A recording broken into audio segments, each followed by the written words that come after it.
মৰিনী সমষ্টিৰ অন্তৰ্গত যি টিয়ক নৈ দাঁতিত থকা হালোৱা পথাৰ আৰু বলমা পথাৰৰ কৃষিজীৱী ৰাইজৰ কৃষিৰ বাবে সুবিধাৰ বাবে এখন স্লুইচ গেট নিৰ্মাণ কৰিছিল জলসিঞ্চন বিভাগে 2009 চনত। প্ৰায় কেইবা কোটি টকাৰ ব্যয় সাপেক্ষে নিৰ্মাণ কৰা এই স্লুইচ গেটখন কিন্তু বৰ্তমান বগাহাতীত পৰিণত হৈছে। মই মোৰ সতীৰ্থ কেমেৰা পাৰ্চনক কিছু দৃশ্য দেখাবলৈ অনুৰোধ কৰিম। এইখন টিয়ক নৈৰ ওপৰত থকা স্লুইচ গেট। এই স্লুইচ গেটৰ পৰা ইয়াৰ দাঁতিতে থকা হালোৱা পথাৰ আৰু যি টিয়কৰ বলমা পথাৰ, সেই পথাৰৰ কেইবা হাজাৰ কৃষিভূমিত এই পানী যোগান আঁচনিৰ জৰিয়তে উপকৃত হোৱাৰ বাবে এই স্লুইচ গেটখন ইয়াত নিৰ্মাণ কৰিছিল। কিন্তু কালক্ৰমত সেয়া হৈ নুঠিল আৰু বৰ্তমান এয়া বগাহাতীত পৰিণত হ'ল। ইয়াৰ যি জলসিঞ্চন প্ৰকল্পৰ জৰিয়তে যেনেদৰে পথাৰসমূহত পানী যোগান দিব লাগিছিল, তাৰ বাবে যি নলা নিৰ্মাণ কৰিব লাগিছিল, সেই নলা কিন্তু নিৰ্মাণ হৈ নুঠিল, যাৰ ফলত কিন্তু ইয়াৰ কৃষকে কোনো ধৰণৰ সুবিধা লাভ নকৰিলে। স্থানীয় ৰাইজ আছে, আমি পোনে পোনে তেওঁলোকৰ লগত কথা পাতিম। কি ক'ব আপুনি, কিমান এই স্লুইচ গেটখনৰ পৰা কিবা উপকাৰ সাধিব পাৰিছেনে ৰাইজক?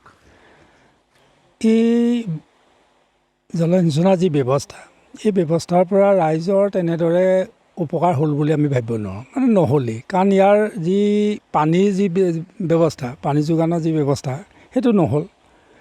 ইয়াত আমি জনামতে জলসিঞ্চন খেতিপথাৰত দুটা প্ৰক্ৰিয়াৰে কৰে, এটা নলা ব্যৱস্থা, এটা এনেকুৱা খালৰ ব্যৱস্থাৰে, মানে পাইপৰ আৰু এনেকুৱা। কিন্তু ইয়াত এই যিটো নলাটো নিৰ্মাণ নহ'ল, চুইচ গেটখন সম্পূৰ্ণ হ'ল বুলি আমি ক'ব পাৰোঁ, কিন্তু তাৰ পৰা খেতিয়কৰ একো নহ'ল। তাৰমানে এই নলা কামখিনি থাকি গ'ল। সেইকাৰণে আমি ইয়াৰ পৰা আমাৰ এই অঞ্চলৰ প্ৰধানকৈ গাঁওখনৰ কৃষিজীৱী লোক তেনেদৰে উপকৃত নহ'ল। আমি সেইকাৰণে আশা ৰাখিম বৰ্তমানেও বিভাগীয় কৰ্তৃপক্ষ বা চৰকাৰে এই আধাৰৰ কামখিনি যদি সম্পূৰ্ণ কৰে, তেতিয়া অন্ততঃ কৃষিজীৱী ৰাইজ উপকৃত হ'ব। হয়, নিশ্চয়কৈ ধন্যবাদ। আচলতে এই যিখন স্লুইচ গেট নিৰ্মাণ কৰি সম্পূৰ্ণ কৰি উলিয়াইছিল, কাগজে পত্ৰই সম্পূৰ্ণ কৰি উলিয়াইছিল, কিন্তু প্ৰকৃতাৰ্থত এই স্লুইচ গেটখনৰ পৰা ইয়াৰ দাঁতিতে যি কেইবা হাজাৰ হাজাৰ বিঘাৰ যি কৃষিভূমি আছে, সেই কৃষিভূমিত থকা কৃষকসকল কিন্তু উপকৃত নহ'ল। এই স্লুইচ গেটখনত কিন্তু বৰ্তমানেও কেইবাজনো কৰ্মচাৰী চৰকাৰে নিয়োগ কৰিছে, কিন্তু আজি পৰ্যন্ত এই স্লুইচ গেটৰ পানী পথাৰসমূহত পেলাব পৰা নাই। আন এজন আছে স্থানীয় ৰাইজ, কৃষক হিচাপে কি ক'ব? কৃষক হিচাপে আমি কি ক'ম, আপোনালোকে দেখিছেই এইখন বনালে হয়, কিন্তু এই কেনেলৰ ব্যৱস্থা নকৰিলে তাৰ বিশেষকৈ এতিয়া আমাৰ বাৰিষা হ'লে ভয় হয় কোনদিনা মথাউৰি ভাগিব। কাৰণ এই মথাউৰিটো তেতিয়াই যি 2009 চনতে অলপ বনাইছিলে, কিন্তু এতিয়া বৰ্তমান কালৰ ক্ৰমত এইটো পানীয়ে খহাই মথাউৰি অৱস্থা একেবাৰে জৰাজীৰ্ণ কৰি পেলালে। যিহেতু আমি বাৰিষা হ'লেই ভয় কৰোঁ যে কোন সময়ত মথাউৰি ভাগিব, আৰু আমাৰ এই যিখন আপোনালোকে দেখিছে গাঁও, এই গাঁওখনৰ সম্পূৰ্ণ পানীয়ে ডুবাই পেলায়।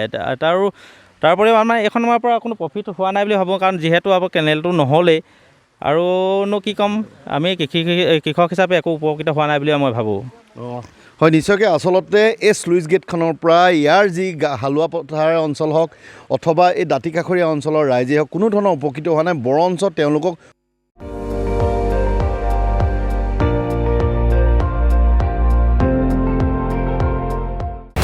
আপুনি চাই আছে ND24, সৰ্বশ্ৰেষ্ঠ নহয়, সৰ্বোত্তমৰ দৌৰত।